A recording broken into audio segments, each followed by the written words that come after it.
बच्चों, कैसे हैं आप सब? उम्मीद करते हैं स्वस्थ होंगे, मस्त होंगे और अपनी पढ़ाई में व्यस्त होंगे। आज आ गए हैं एक नई उत्साह उमंग के साथ अपना नेक्स्ट चैप्टर लेके, जो कि है क्वाड्रेटिक इक्वेशन।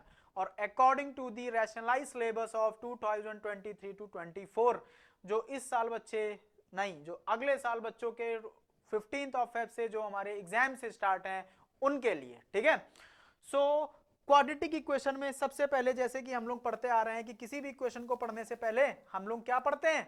हम लोग सबसे पहले पढ़ते हैं कि उसका जर्नल इक्वेशन क्या है। तो इसमें जर्नल इक्वेशन आपको ये मिल जाएगी, और हमारे में quadratic equation in one variable है, ठीक है। तो मतलब a x square plus b x plus c, और ये क्या लिखा है? ये क्वाड्रेटिक एक्सप्रेशन है, ना कि इक्वेशन है। और इसी में अगर इक्वल टू 0 कर दूं तो ये हमारी कैसी बन गई? जर्नल क्वाड्रेटिक इक्वेशन, ठीक है। आई होप कि आपको इतना समझ में आया होगा। उससे पहले हम लोग ने ये जो इक्वेशन है, इसको पहले हम लोग ने पॉलिनोमियल चैप्टर में देख चुके हैं। ये एक जनरल पॉलिनोमियल इक्वेशन है, जिससे कि हमारी लीनियर, क्वाड्रेटिक, क्यूबिक जितनी भी इक्वेशंस है, वो सारी इक्वेशंस हमारी इसी इक्वेशन से आती है, ठीक है। अब देखिए, इसी इक्वेशन में अगर मैं क्या करूं, इसी इक्वेशन में मैंने क्या किया, n की वैल्यू 2 रख दिया, क्योंकि मेरे को पावर हाईएस्ट क्या चाहिए, डिग्री क्या चाहिए, 2 चाहिए क्वाड्रेटिक इक्वेशन के अकॉर्डिंग। तो अगर n की वैल्यू 2 रख दिया तो यहां क्या आ जाएगा, a1 x square plus a2 x plus ये 0 हो जाएगा a3 और इक्वल टू 0। तो ये हमारी क्वाड्रेटिक इक्वेशन ही बनी है जनरल फॉर्म की, ठीक है। ये सब छोड़ के आपको अगर ये नहीं भी ध्यान है तो आप ये ध्यान रखो कि इसकी जनरल फॉर्म हमारी ये होती है, बस। उसके बाद आ जाते हैं, ये थोड़ा थोड़ा जो चैप्टर आपको पॉलिनोमियल से भी लिया हुआ दिखेगा, इसीलिए जो एनसीईआरटी में क्वेश्चन दिए हैं, सॉरी, जो एनसीईआरटी में चैप्टर्स दिए हैं, उनका पीछे से थोड़ा बहुत एक दो चैप्टर ऐसे हैं जिनका पीछे से कोई ना कोई रिलेशन है, ठीक है। इसमें क्या है, इसमें एक बात ये भी बहुत इंपॉर्टेंट लिखी है कि इस इक्वेशन में अगर इसको क्वाड्रेटिक बोलना है, तो अगर इसको क्वाड्रेटिक बोलना है तो यहाँ a नॉट इक्वल टू 0 होना चाहिए। अगर a ही 0 हो गया तो ये हमारी लीनियर इक्वेशन हो गई, ठीक है। आई होप कि आप समझ गए होंगे। a क्या होता है, हमारा कोफिशिएंट ऑफ एक्स स्क्वायर होता है, b हमारा कोफिशिएंट ऑफ x होता है, और c हमारा कांस्टेंट टर्म होता है, ठीक है। कांस्टेंट टर्म बोले तो विदाउट वेरिएबल, उसके साथ कोई वेरिएबल नहीं होगा। अब x square is a mandatory for any quadratic equation. ये इस इक्वेशन को लिखने का क्या मतलब है, इस चीज को, एक्स स्क्वायर है, इस चीज को लिखने का क्या मतलब है? तो देखिए, अगर प्लस 2 ये भी क्वाड्रेटिक इक्वेशन है, मैं केवल लिख दूं ए एक्स स्क्वायर, ये भी क्वाड्रेटिक इक्वेशन है। मैं अगर लिख दूं a x square plus b x plus c equal to 0, ये भी एक क्वाड्रेटिक इक्वेशन है। तो मतलब क्या है, हमारा मैंडेटरी क्या है, एक्स स्क्वायर है, बाकी जो बचे टर्म है नहीं है। जैसे इसमें एक्स वाला टर्म नहीं है तो ये भी क्वाड्रेटिक कहलाएगी, इसमें एक्स वाला, इसमें सारे टर्म है, ये भी कहलाएगी, इसमें ना ही एक्स वाला टर्म है ना ही कांस्टेंट टर्म है, तो ये भी क्वाड्रेटिक कहलाएगी, ठीक है। तो आई होप कि आपको ये समझ में आया होगा। नेक्स्ट ये देखते हैं कि मैंने आपको पिछली वीडियो में भी बताया था क्या, कि जितनी भी डिग्री होगी उतने ही उसके रूट्स, जीरोस या सॉल्यूशंस होंगे। तो वही ये सॉल्यूशन, रूट्स और जीरोस मींस का मतलब ऐसी वैल्यू जो गिवन इक्वेशन को सेटिस्फाइड कराए। जैसे ये थी, ये मैंने आपको यही इक्वेशन पिछले उसमें भी ली थी सॉरी। सोचिएगा कि एक ही इक्वेशन हर जगह टिप दी है, बल्कि ये ताकि आप उससे गो थ्रू हो जाओ आपको, क्योंकि इसका आपको पता है -2 -1 आया था, तो इससे आप कर लोगे। देखिए, मैंने अगर इसके जीरोस निकाले थे तो क्या आया था, एक्स स्क्वायर प्लस, मतलब मैंने क्या, हम लोगों ने मिलकर निकाले थे, 2x plus x plus 2 equal to 0, x plus 2 आया था, और यहाँ 1 आया था, और यहाँ x प्लस 2 इक्वल टू 0 आया था। क्या था, x प्लस 2 और ये x प्लस 1 इक्वल टू 0, तो x की वैल्यू क्या क्या आ गई थी, -2 आ गई थी, -1 आ गई थी, ये दो वैल्यूज आ गई थी। मतलब इसके जीरोस एंड सॉल्यूशन है और रूट्स हैं। अब ये वैल्यू सेटिस्फाइड भी करेगी, कैसे, आप इसमें रखिए, जैसे आप x की जगह -2 रख दिया, -2 रखेंगे तो यहां क्या हो जाएगा 4, और यहां -2 रखेंगे -6, और यहां +2 इक्वल टू 0। देखिए -6 satisfied, LHS equal to RHS। अब x की वैल्यू एक और आई थी -1, -1 भी यहां रख दीजिए, तो -1 रखेंगे तो यहां क्या हो जाएगा 1, यहां -1 -3, यहां 2 है इक्वल टू 0।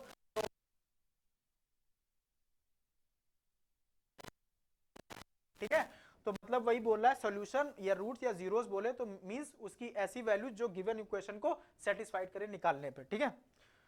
ये हाउ टू चेक वाला मैंने यहीं पे कर दिया है, ठीक है। नेक्स्ट वो देखते हैं, किसी भी क्वाड्रेटिक इक्वेशन को सॉल्व करने के लिए आपके उसमें सिलेबस में इस बार दो तरीके दिए हैं। कौन सा? पहला तो है फैक्टराइजेशन मेथड, ये भी अभी आपको मैं बताऊंगा, और दूसरा है क्वाड्रेटिक फॉर्मूला, या फिर इनको जो श्रीधराचार्य थे हमारे, उन्होंने ये जो फॉर्मूला दिया था ये उसी को हम लोग ने क्वाड्रेटिक फॉर्मूला बोला है, ठीक है।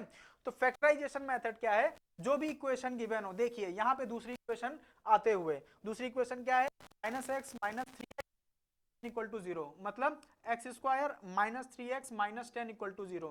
फैक्टराइजेशन मेथड में क्या करते हैं, जो कि हमारे कांस्टेंट टर्म होता है उसको मल्टीप्लाई करते हैं कोफिशिएंट ऑफ एक्स स्क्वायर से। कोफिशिएंट ऑफ एक्स स्क्वायर क्या है यहाँ पे? 1, तो 10 को उससे मल्टीप्लाई किया तो क्या आ गया? आ गया हमारा 10। अब 10 आ गया है तो 10 को हमको ऐसे फैक्टर करने हैं जिसमें क्या मल्टीप्लाई करने पे 10 ही आए, और प्लस या माइनस करने पे हमारा ये जो कोफिशिएंट ऑफ एक्स है ये हो क्या है, मतलब -3 है। तो अगर मैं 5 इंटू 2 कर दूं तो 10 तो आ जाता है मल्टीप्लाई करने पे, लेकिन प्लस या माइनस करने पे ये आ रहा है, नहीं आ रहा है। तो हम लोगों को यहाँ क्या चाहिए? -3 चाहिए। -3 मतलब बड़ी डिजिट के साथ माइनस लगा दो, छोटी के साथ प्लस। अब इन दोनों को प्लस या माइनस करेंगे तो क्या आ जाएगा? -3x आ जाएगा। तो ये क्या हो गया? X square -5x plus 2x -10 equal to 0। इन दोनों को सॉल्व करिए, 5 2 जा 10, -10x स्क्वायर आ रहा है, और इन दोनों को जब प्लस या माइनस करेंगे तो क्या आ जाएगा? -3x आ जाएगा, ठीक है। अब इन दोनों में दो दो के पेयर कर लीजिए, तो मैंने इन दोनों का पेयर कर लिया, इन दोनों का पेयर कर लिया। आप चाहें तो इसका पेयर भी कर सकते हैं, जिसका पेयर आपको करने में आसानी मिले, जो आसानी से निकाला है। तो अगर इन दोनों का पेयर किया तो इन दोनों में क्या है? यहाँ पे x बाहर आ गया तो x बचा, और यहाँ से माइनस वो x बाहर आ गया तो -5 बचा। इन दोनों में कॉमन क्या है? 2 है, तो यहां से x बचा, यहां से -5 बचा, इक्वल टू 0। अब देखिए, अब ये पूरा एक टर्म है, ये पूरा एक टर्म है, इन दोनों में क्या कॉमन है? x -5 कॉमन है, तो यहां से x -5 गया तो क्या बचा? x, यहां से x -5 गया बचा तो बचा 2। तो यहां से देखिए, या तो ये 0 होगा या तो ये 0 होगा। अगर ये 0 होगा तो x की वैल्यू क्या आ जाएगी? 5, और ये 0 होगा तो x की वैल्यू आ जाएगी -2। ये दो वैल्यूज आ गई, क्योंकि पावर डिग्री क्या थी? 2 थी, तो वैल्यूज भी हमारी 2 आई। तो ये हमारा है फैक्टराइजेशन मेथड, ठीक है। वही यहां पे इन्होंने किसमें लिख दिया है? उसमें लिख दिया multiply constant term to the coefficient of x square. वो हम लोग ने फर्स्ट स्टेप में कर लिया। सेकंड क्या है? Find the factor of the 10 according to this question which comes क्या 10 ऑन मल्टीप्लाई, जिसको आए, एंड -3 जो कि एडिशन या सब्ट्रैक्शन करने पे आए। तो ये हमारा फैक्टराइजेशन मेथड। और इसी के उसमें अगर हम लोग श्रीधराचार्य फॉर्मूला में जाएं तो वो क्या कहता है? अगर हमारी इक्वेशन क्वाड्रेटिक फॉर्मूला की coefficient of x square a है, कोफिशिएंट ऑफ x b है, और कांस्टेंट c है, वो क्या बोलता है? माइनस, मतलब क्वाड्रेटिक फॉर्मूला क्या? b square -4ac upon 2a। और यहाँ a b c आप इस इक्वेशन से निकाल सकते हो। आप अगर सीधे इसमें रखोगे तो देखिए इसमें भी दो वैल्यूज आएंगी। कौन सी? एक प्लस के साथ -b plus b square -4ac upon 2a, और एक माइनस के साथ -b square -4ac upon 2a। ये दो वैल्यूज आ जाएंगी जो कि सीधे फॉर्मूला होगा। आप चाहे तो इस इक्वेशन को इससे कर भी सकते हैं। क्या है?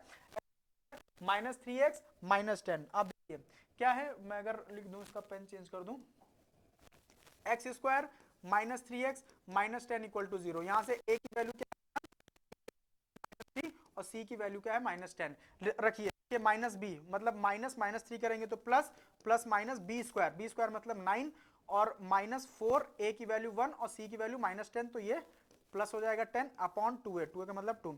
तो क्या आ गई? 3 प्लस माइनस क्या आ गई? 40 और 9 49 अपॉन 2। मतलब यहां से दो वैल्यूज आ गई, 3 + 7 अपॉन 2, और यहां से 3 - 7 अपॉन 2। तो 3 + 7 का मतलब 10/2 5 आ गई, और यहां से क्या आ जाएगा? -4/2 जो कि आ गई -2, और -5 और -2 पीछे, ठीक है। तो ये आपको समझ में आया होगा। यहां पे आपको ध्यान क्या रखना है?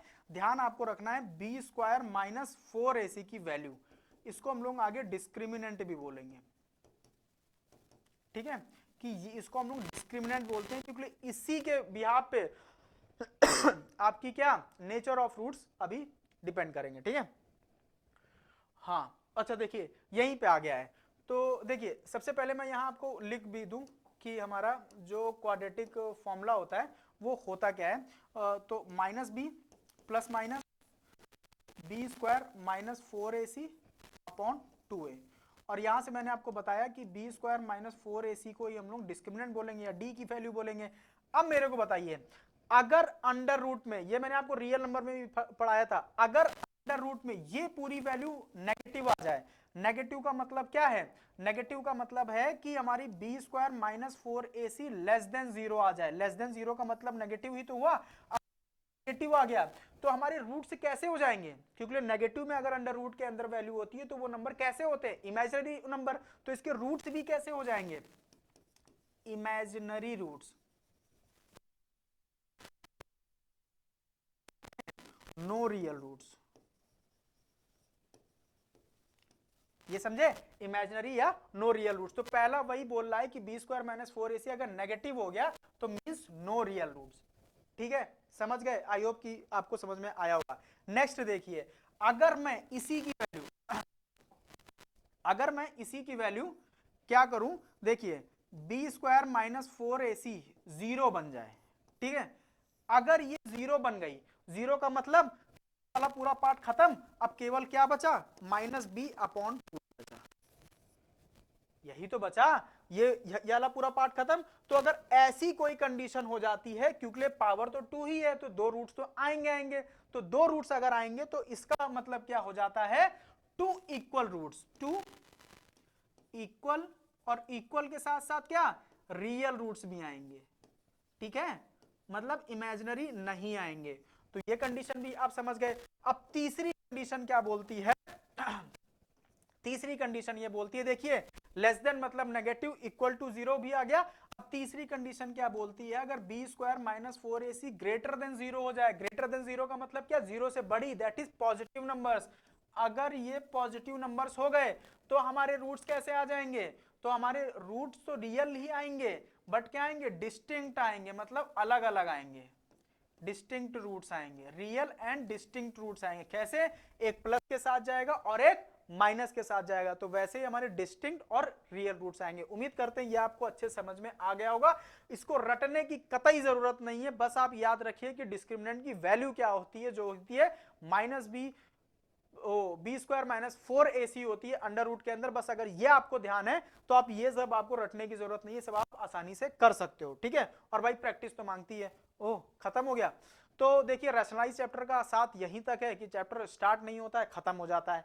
तो उम्मीद करते हैं कि आपको मजा आई होगी इस चैप्टर में भी। और जहां तक मैं देख पा रहा हूं कि जब मैंने स्टार्ट किया था तो जो थ्योरी वाला पार्ट है वो काफी लंबा लगा था पहले वीडियो में, उसके बाद मैक्सिमम जो हार्डली जो चैप्टर जा रहा है वो 17 से 20 मिनट के अंदर ही हो जा रहा है।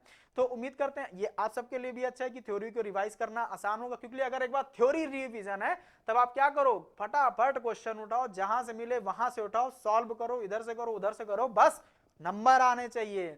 सो उम्मीद करते हैं कि आपको आज हमारा साथ यहीं तक है और आपको इस क्लास में अच्छा लगा होगा। मिलते हैं नेक्स्ट वीडियो में, तब तक के लिए जय हिंद।